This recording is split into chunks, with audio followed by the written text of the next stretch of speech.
देखो भाई, centripetal force start कर रहे हैं अभी। सेंट्रीपिटल फोर्स क्या है?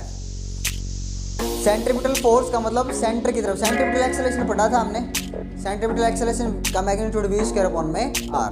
तो सेंट्रीपिटल फोर्स क्या होता है भाई? सेंटर की तरफ लगने वाला फोर्स सेंट्रीपिटल फोर्स कहलाएगा। फॉर एग्जांपल, अगर कोई ऑब्जेक्ट ऐसे चल रहा है v वेलोसिटी से, समझ लो ध्यान से, किसी ऑब्जेक्ट के पास लीनियर वेलोसिटी है, क्या है v, तो उसके ऊपर अगर नॉर्मली परपेंडिकुलर डायरेक्शन में कोई फोर्स एक्ट करे तो वो फोर्स क्या करेगा? इसको मोड़ेगा, टर्न करेगा। This force can not increase और डिक्रीज इट्स वेलोसिटी। इंक्रीज भी नहीं कर सकता और डिक्रीज भी नहीं कर सकता। वेलोसिटी जितनी है उतनी रहेगी। मैं आपको बता चुका था एक्सेलरेशन वाले वीडियो में सेंट्रीपिटल एक्सेलरेशन क्या है। तो ये जो फोर्स है जो सेंटर की तरफ लग रहा है भाई, कहीं तो लग रहा है यूँ मानिए, लेकिन हमेशा वेलोसिटी के ऊपर क्या है? Right angle. अभी ये इसको क्या करेगा? इसका इंटेंशन इधर जाने का था, लेकिन इसको क्या करेगा? टर्न करेगा, मोड़ेगा, इसको ऐसे मोड़ देगा। जब ये ऐसे मुड़ जाएगा ऐसे, तो इसका इंटेंशन इधर जाने का होगा, लेकिन ये फोर्स अब भी राइट एंगल पे ही रहता है। तो राइट एंगल पे लगने वाला फोर्स हर टाइम पे क्या करता है? इसकी डायरेक्शन को चेंज करता है, डायरेक्शन।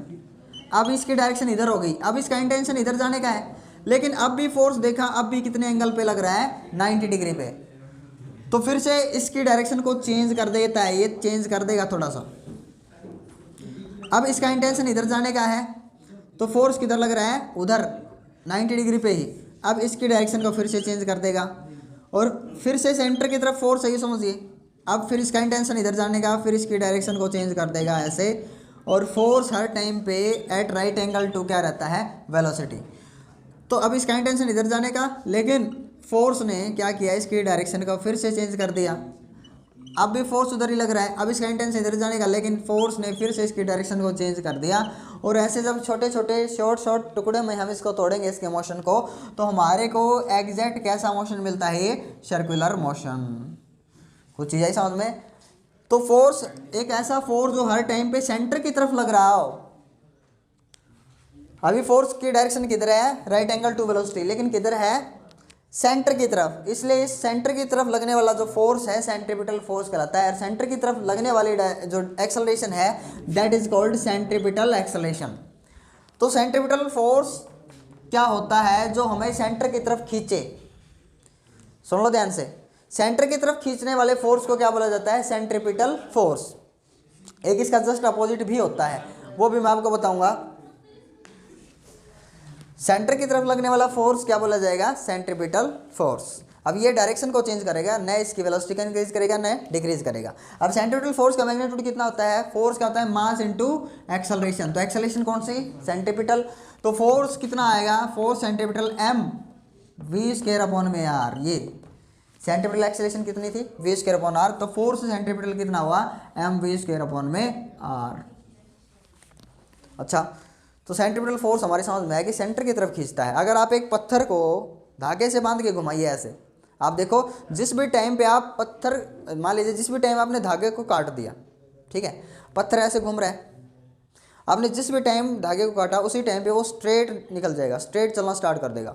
यानी कि धागा जो है, धागा उसको किधर खींच रहा था? सेंटर की तरफ हर टाइम पे। तो इसलिए वो सर्कल में मूव करने को मजबूर था। लेकिन अगर आप धागे को काट देते हो तो कोई भी ऑब्जेक्ट किधर चलना चाहेगा? स्ट्रेट लाइन में, लीनियर मोशन में। तो सेंट्रीपिटल फोर्स नाम से फोर्स हुआ, सेंट्रीपिटल फोर्स, उसका मैग्नीट्यूड कितना हुआ? mv स्क्वायर अपॉन में r।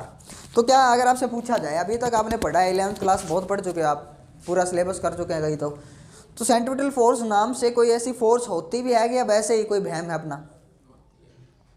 सेंट्रीपिटल फोर्स रियलिटी में होती है कि वैसे ही कोई ऐसा सिस्टम है सेंट्रीपिटल फोर्स? क्या रियलिटी में कोई फोर्स होती है सेंट्रीपिटल फोर्स नाम से? बताइए। तो भाई इसका आंसर क्या है? सेंट्रीपिटल फोर्स नाम से कोई फोर्स नहीं है। सेंट्रीपिटल फोर्स नाम से कोई फोर्स नहीं है। सेंट्रीपिटल फोर्स की जो ड्यूटी है वो और कोई निभा रहा है। मैं आपको बताता हूँ, जैसे इसका एग्जांपल मैं आपको देता हूँ। मान लीजिए आप अभी 11th क्लास में हो, ठीक है, आप पिछले साल 10th में थे, तो पिछले हर एक क्लास में एक मॉनिटर तो होता ही होता है। तो जब आप 9th में थे, मान लीजिए 9th में थे, तो राम उस टाइम पे मॉनिटर था, ठीक है।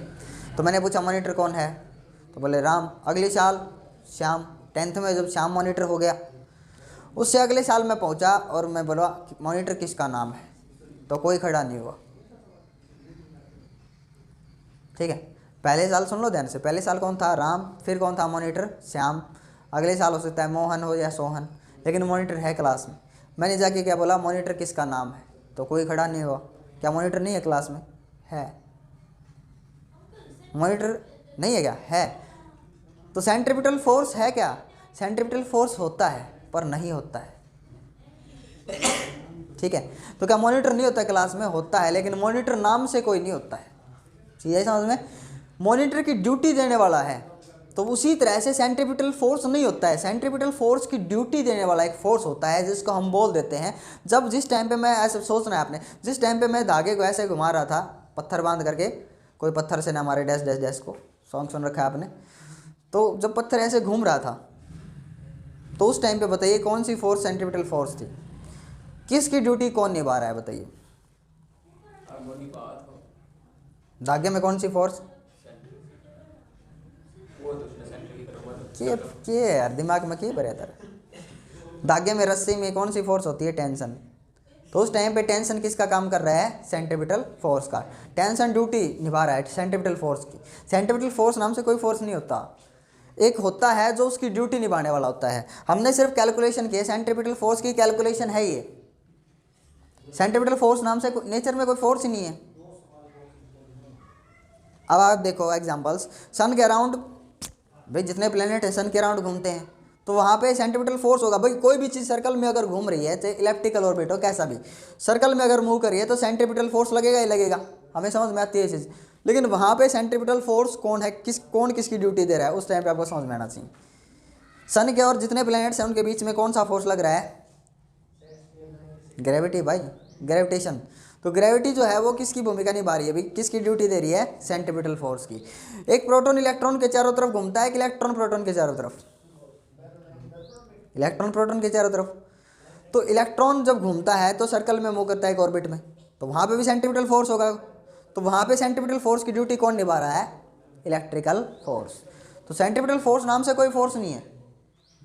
जैसे मॉनिटर नाम से कोई बच्चा नहीं है, लेकिन मॉनिटर हर साल होता है क्लास में।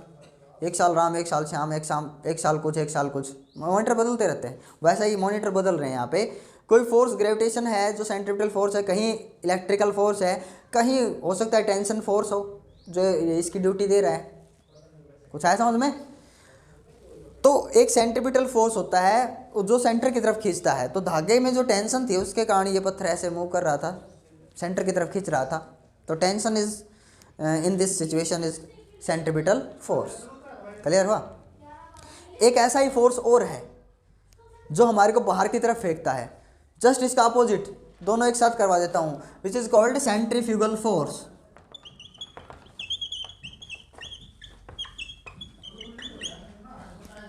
सेम होगा। सेंट्रीफ्यूगल फोर्स की कैलकुलेशन भी इतनी होती है, कितना लगता है? mv² में r।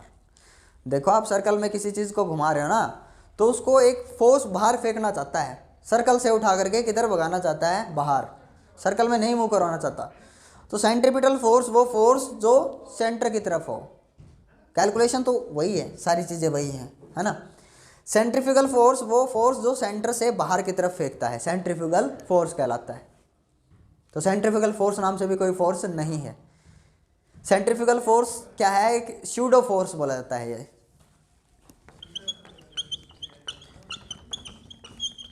बता देता हूँ तुम्हारे को, स्यूडो फोर्स है ये, मिथ्या फोर्स, झूठा फोर्स। सारी कैलकुलेशन हम इससे कर लेते हैं, फिर हम कह देते थे तो झूठा फोर्स है। सारी चीज़ें करता है ये। सेंट्रीफ्यूगल फोर्स होता भी है वैसे। देखो आप दूध में मशीन लगाओ, दूध बिलोने वाली मशीन आपने देखी होगी। दूध में मशीन लगाते हैं तो हैवी पार्टिकल्स को, मक्खन आता है ना उसमें दूध में, तो मक्खन क्यों आता है? उसके पीछे का रीजन कौन है? Centrifugal force. कभी सोचा आपने? सारी हर एक जगह फिजिक्स है, हर एक जगह। आप लाइफ में बच नहीं सकते, हर एक स्टेप पे फिजिक्स आपको मिलेगी। तो जब मशीन चलती है अपनी दूध वाली रही, उस टाइम पे वो बाहर की तरफ फेंकती है, तो उस टाइम पे सेंटर से बाहर की तरफ हैवी पार्टिकल्स फेंके जा रहे हैं, और सेंट्रीफ्यूगल फोर्स के कारण क्या आता है? मक्खन, जिसको आप अलूनी घी बोलते हो। आया समझ में? तो मैं तो देखा ही नहीं होगा कभी। तो स्यूडो फोर्स है ये, हम बोल देते हैं, सारी कैलकुलेशन कर लेते हैं इससे, लेकिन इसको फिर बाद में क्या बोल देते हैं? झूठा फोर्स है। तो मिथ्या भ्रम है, यूँ समझिए। लेकिन फोर्स होता है, हमें समझ में आया। ये भी एक फोर्स है, चीज़ है समझ में। तो सेंटर आपने ये ऑब्जर्व किया है कि नहीं किया है कि सेंटर में आप किसी चीज़ को घुमाइए, आप खुद घूमिए चाहिए भले ही, आप बाइक को घुमाइए, ठीक है, आप बाइक को देखिए घुमा करके किसी टर्न के ऊपर, मोड़ के ऊपर, स्पीड में जा रहे आप, आपने मोड़ काटने की कोशिश की लेकिन आप स्पीड में हो, इसके कारण आपको स्पीड कम करनी पड़ेगी। अगर मोड़ पे आप टर्न पे आए जैसे स्पीड कम करनी पड़ेगी, नहीं एक फोर्स आपको बाहर की तरफ फेंक देगा। कोई रस्सी तो बंधी नहीं हुई तुम्हारी बाइक के कि वो सेंटर की तरफ खींच लेगी, कि सेंट्रीपिटल फोर्स ज़्यादा हो जाएगा, सेंट्रीफ्यूगल फोर्स कम और जाने नहीं देगी बाइक को। उसी टाइम पे एक फोर्स बाहर की तरफ फेंकेगा आपको, और अगर आपने बाइक की स्पीड कम नहीं की तो आपकी बाइक स्किड हो जाएगी, पलटे खा जाएगी। गाड़ियों में भी ऐसा होता है, आपने देखा होगा, मोड़ने की कोशिश करते हैं कई, भाई इनर्शिया क्या चाहती है, इनर्शिया ऑफ डायरेक्शन मैंने आपको इसलिए पढ़ाया था। गाड़ी अगर स्ट्रेट चल रही है तो उसकी इनर्शिया क्या चाहती है, मैं अपनी इनर्शिया को चेंज नहीं कर सकती, तो वो चाहती है कि मैं स्ट्रेट ही चलती रहूँ। अब आपने तो ऐसे मोड़ दी, अब उसकी इनर्शिया क्या थी, उधर जाने की, पलटे खाएगी, सीधी बात है। अब वैसे तो चल नहीं सकती क्योंकि टायर आपने मोड़ दिए, अब कैसे चलेगी, ऐसे चलेगी, है ना समझ में। तो अब देखना मोड़ पर जो गाड़ियाँ जो पलटे मारती हैं उसके पीछे यही होता है सेंट्रीफ्यूगल फोर्स। सेंट्रीपिटल फोर्स अगर उतना नहीं मिल पाए ना, जितनी रिक्वायरमेंट है, तो बाहर की तरफ फेंक के जाओगे, चाहे गाड़ी हो, चाहे बाइक हो, चाहे ट्रक हो, कुछ भी हो। सेंट्रीपिटल फोर्स मुड़ने के लिए ज़रूरी है, और वही हम ऑब्जर्व करेंगे अब कितना ज़रूरी है, उसका फॉर्मूला क्या होगा, ठीक है ना। तो जब आप मोड़ पर मुड़ते हो तो उस टाइम पे सेंट्रीपिटल फोर्स की भूमिका कौन निभाता है, उसकी ड्यूटी कौन देता है, फ्रिक्शन। अगर रोड के ऊपर फ्रिक्शन ना हो तो आप मुड़ ही नहीं सकते, आप सीधे सीधे जाओगे। सोचा कभी, एक टर्न है, उसके ऊपर बहुत ज़्यादा तेल ऑयल बिछा दिया, बहुत ज़्यादा, या समझिए उस पर बहुत ज़्यादा मिट्टी है, चिकनी मिट्टी एकदम, और बारिश होगी, तो उस टाइम पे आप मोड़ना चाहोगे, आप सीधा जाओगे बाहर, रोड से बाहर, समझ में, एक फोर्स बाहर की तरफ फेंकेगा अपने को। तो जितना रिक्वायर्ड फोर्स है सेंट्रीपिटल फोर्स, उतना ज़रूरी है मुड़ने के लिए, उससे कम मिला तो आप उस रोड के ऊपर टिक ही नहीं सकते। और अभी उसकी कैलकुलेशन करेंगे, मुड़ने के लिए मिनिमम वेलोसिटी कितनी होगी with the help of A centripetal force, या फ्रिक्शन जब उस टाइम पे अपना काम कर रहा है, उस टाइम पे सेंट्रीपिटल फोर्स।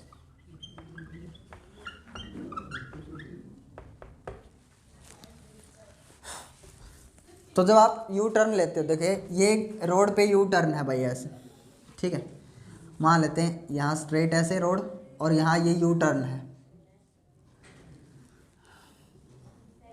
तो जब आप इस टर्न पे मुड़ना चाहते हो तो आप यहाँ से ऐसे जा रहे थे स्ट्रेट, तो आपका इंटेंशन तो इधर मोड़ने का है, लेकिन आपका इनर्शिया क्या चाहता है, आप यहाँ जाओ, लेकिन आप फोर्स अप्लाई करके अपनी बाइक या गाड़ी को मोड़ ही लेते हो, ठीक है।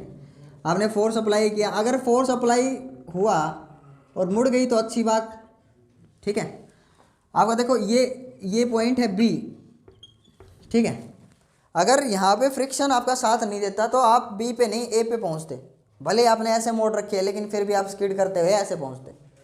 तो यहाँ पे आपकी जो डायरेक्शन है वो कैसी है, सेंटर की तरफ। सेंटर की तरफ एक फोर्स ने हमारी हेल्प की, सेंट्रीपिटल फोर्स, और यहाँ पे सेंट्रीपिटल फोर्स का जो भूमिका है वो कौन निभा रहा है, फ्रिक्शन। कुछ चीज़ आई कि नहीं समझ में, फ्रिक्शन है टायर्स और ग्राउंड के बीच में, रोड और ग्राउंड के बीच में, अदरवाइज गाड़ी स्किड होती है और आप सीधा कहाँ पे पहुँचते हैं, ए पे, आया ना समझ में। तो उसी चीज़ की कैलकुलेशन करेंगे हम। तो गाड़ी जब यहाँ जा रही है तो गाड़ी, एक दिखाता हूँ मैं ऐसे, ये गाड़ी, और गाड़ी के जो टायर, सेंटर ऑफ मास इधर mg नीचे की तरफ एक्ट करता है, और रिएक्शन किधर है, ऊपर की तरफ। एक फोर्स फ्रिक्शन कैसे एक्ट कर रहा है, एज ए सेंट्रीपिटल फोर्स, ठीक है। तो friction as a centripetal force act कर रहा है, तो फ्रिक्शन mv² अपॉन में r, आया कि नहीं समझ में। अरे फ्रिक्शन क्या है भाई, यहाँ पे फोर्स सेंट्रीपिटल जो इसको मोड़ेगा यू टर्न पे गाड़ी को, आया समझ में। तो एक इक्वेशन ये होगी, चाहे आप एक बनाओ दो बनाओ आपकी मर्जी। एक इक्वेशन क्या हो जाएगी, r is equals to mg, r is equals to mg, ये इक्वेशन फर्स्ट और ये equation second. Dividing first by second, यहीं पे डिवाइड कर दूँ कोई दिक्कत नहीं। f फ्रिक्शन अपॉन r क्या है, म्यू। मैं इसमें भी ले आता इसी चीज़ को, अकेले एक इक्वेशन का यूज़ करके भी ले आता, लेकिन दो का यूज़ कर लिया, कोई बात नहीं। फ्रिक्शन अपॉन नॉर्मल रिएक्शन क्या है, म्यू। तो आपने पढ़ रखा है फ्रिक्शन क्या है, म्यू इंटू में आर। तो फ्रिक्शन बाय नॉर्मल रिएक्शन क्या होगा, म्यू होगा कि नहीं। अब देखिए m से m कैंसिल, r तो नीचे खिसक जाएगा, mv² अपॉन में rg, ठीक है। अब सॉरी, वी स्क्वायर अपॉन में आर जी, एम से एम कैंसिल हो गया ना, वी स्क्वायर अपॉन में r g, v square is equals to क्या होगा, mu r g, cross multiply हो गया। तो वी का स्क्वायर उधर आके क्या बना देगा, रूट। तो ये मैक्सिमम वेलोसिटी होगी आपकी किसी भी टर्न पे मुड़ने के लिए, म्यू आर जी। वहाँ कोफिशिएंट ऑफ फ्रिक्शन कितना है, अगर कोफिशिएंट ऑफ फ्रिक्शन ज़्यादा है तो आप ज़्यादा स्पीड से मोड़ पाओगे उस मोड़ के ऊपर, टर्न के ऊपर, अदरवाइज नहीं मोड़ पाओगे।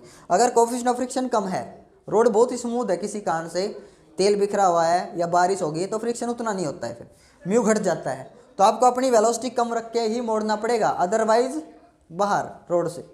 क्लियर हुआ कि नहीं? हाँ, रेडियस, अगर रेडियस छोटा है तो आपको वेलोसिटी कम रखनी पड़ेगी। देखो सारी चीज़ें, अगर रेडियस ज़्यादा है तो आप वेलोसिटी ज़्यादा रख सकते हो। अगर कोई मोड आप देखो बहुत ही छोटा सा टर्न आ गया, बहुत ही छोटा सा टर्न है ऐसे, तो आपको स्पीड बहुत कम करनी पड़ेगी। और अगर बहुत उसी स्पीड से मोड़ना चाहते हो तो दूर से जा कर के ऐसे मुड़ेगी, बहुत तेज़ स्पीड में रेडियस ज़्यादा हो जाएगी सर्कल की। क्योंकि भाई ये एक सर्कल का ही तो पार्ट बना, ये ऐसे देखिए आप, ये एक सर्कल का ही तो पार्ट बना जब ऐसे सेंट्रीफ्यूगल फोर्स ऐड कर रहा था। तो समझ में आया कि नहीं? तो मैक्सिमम वेलोसिटी किसी भी पॉइंट पे आप इससे निकाल सकते हो, म्यू आर जी। अगर आपको उस रोड का म्यू पता है, आर पता है, रेडियस, जी पता है, जी की वैल्यू तो चेंज होने वाली नहीं है, अर्थ के लिए 9.8 है। तो मोस्टली जो मैक्सिमम वेलोसिटी है, आप ज़्यादा स्पीड से मोड़ना चाहते हो तो आपको रेडियस ज़्यादा रखनी पड़ेगी। अगर है तो मोड़ लो, रोड बहुत चौड़ा है तो आप मोड़ लो, सीधी बात है, नहीं तो फिर ऊपर जाके मुड़ेगी।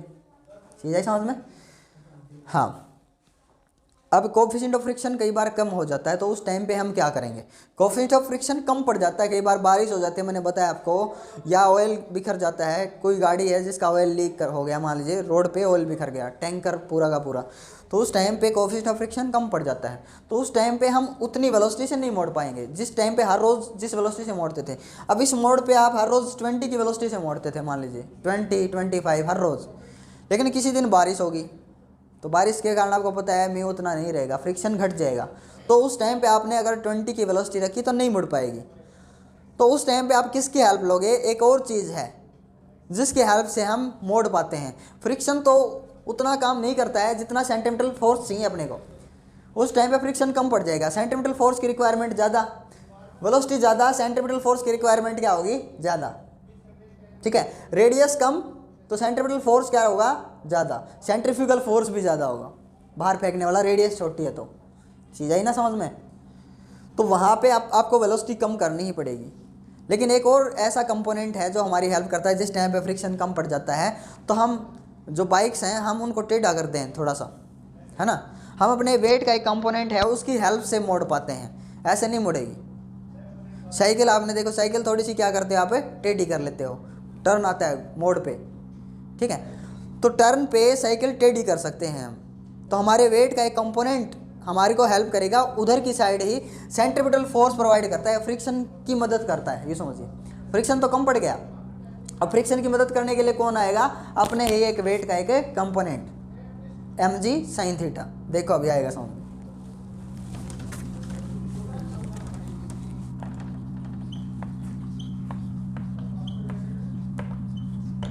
Bending of A cyclist, cyclist का बैंड होना, झुकना।